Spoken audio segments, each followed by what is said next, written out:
vairāk kā 200 miljonu izdevumus pensiju piemaksām un vecāku pabalstiem Labklājības ministrija piedāvā pārnest uz pamatu budžetu gada griezumā, un savukārt 11 gadu griezumā visi šie piedāvājumi vienalga rada pamat budžetam lielu jautājumu, no kurienes finansē to negatīvo daļu.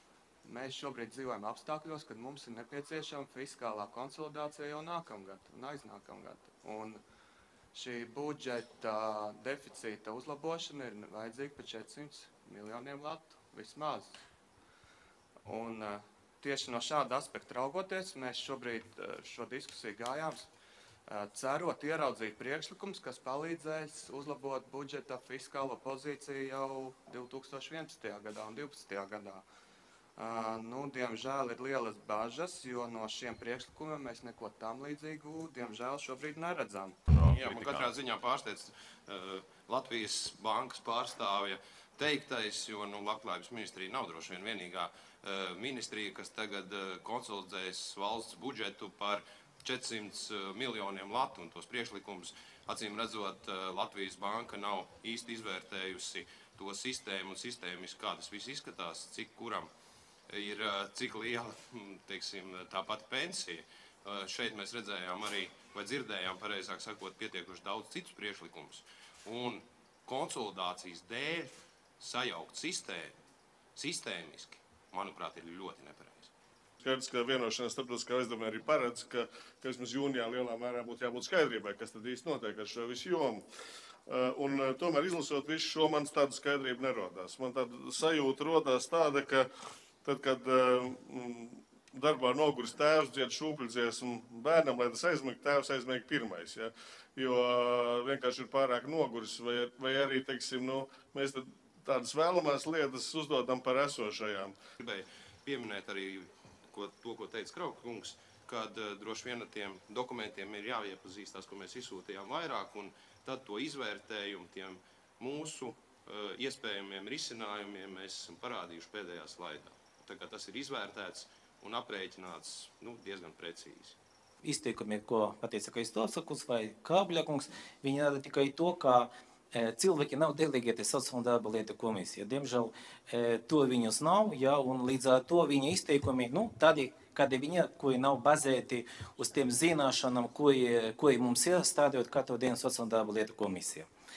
Tātad runa ir par otro un trešo pensijas līmeni. Manuprāt, pirmais nebija godīgi samazināt šo otras pensijas likmi, tagad ir tikai 2%, tagad pēc sākotnējiem plāniem būtu jābūt 10%, un šie 10% nodrošinātu, cik es atceros, 70% no alga pensiju, apmēra 70% no algas. Tagad ir 2%, nākamā gada būs 4%, un pēc tam būs 6%. Tas nozīmē, ka atklāti runājot, pieņemot šādus lēmumus, mēs uzmetam nākamu paudzi. Man ļoti žēl, ka mēs esam pietiekoši daudz no Labklājības ministrijas puses, ierēģu puses, esam stāstījuši, ko nozīmē otrais pensiju līmenis, ko nozīmē samazināšana, ko nozīmē sistēmas ieviešana, uz cik vispār tika paredzēts, bet šeit mēs dzirdam, ka to visu sajauc kišu mišu ar rozīnēm, kad vairs nekas nav saprotams. Es aicinātu tomēr retoriski un publiskā telpā izvairīties no tāda veida salīdzinājumiem, īsti neizprotot vai nezinot sistēmu līdz galam. Es no visas sirds, tīri profesionāli, viņiem ieteiktu izstrādāt procedūras, kuras ierobežos viņu lemšanas spējas, kuras viņiem nedos iespēju 2 sēžu laikā izlemt jautājumu par to, ka pensiju izmaksa tiek samazināta par 10, jeb 70%.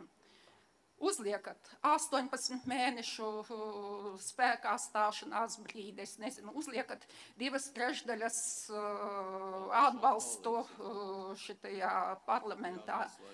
Paši sev uzliekat tos ierobežojumus, kuri neļaus vienkārši vienā brīdī ar karstu prātu pieņemt lēmumus, kur pēc tam var būt, nepārāk pareizi.